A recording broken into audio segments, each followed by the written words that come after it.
ससुराल में, छोड़ी ससुराल में। जाता रू जान अब छोड़ी ससुराल में, ले जा हमर दिल गोरी बेच द बाजार में, ले जा हमर दिल गोरी बेच द बाजार में। जाता रू जान अब छोड़ी ससुराल में, छोड़ी ससुराल में। जाता रू जान अब छोड़ी ससुराल में, ले जा हमर दिल गोरी बेच द बाजार में, ले जा हमर दिल गोरी बेच द बाजार में। Mix by AG recording studio.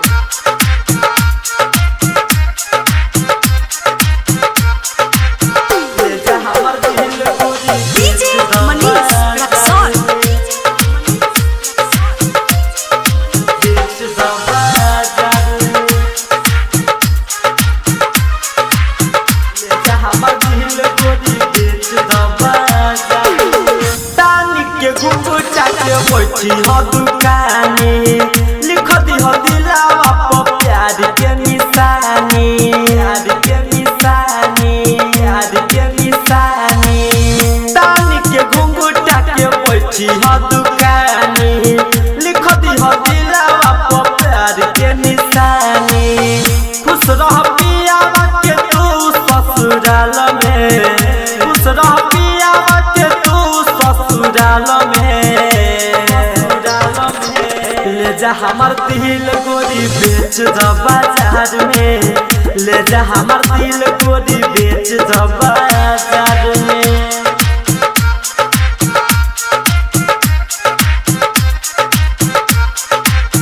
ले जा हमर दिल गोरी डीजे मनीष रक्सौल।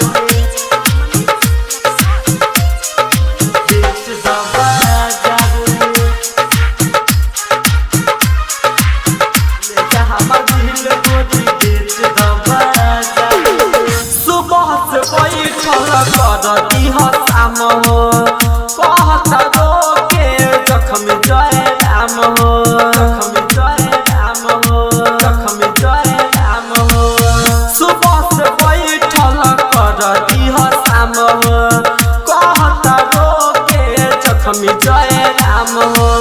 हरी शरण के गोरी प्यार में, भारती निराल के गोरी इंतजार में, इंतजार में। ले जा हमर दिल गोरी बेच द बाजार में, ले जा हमर दिल गोरी बेच द बाजार में।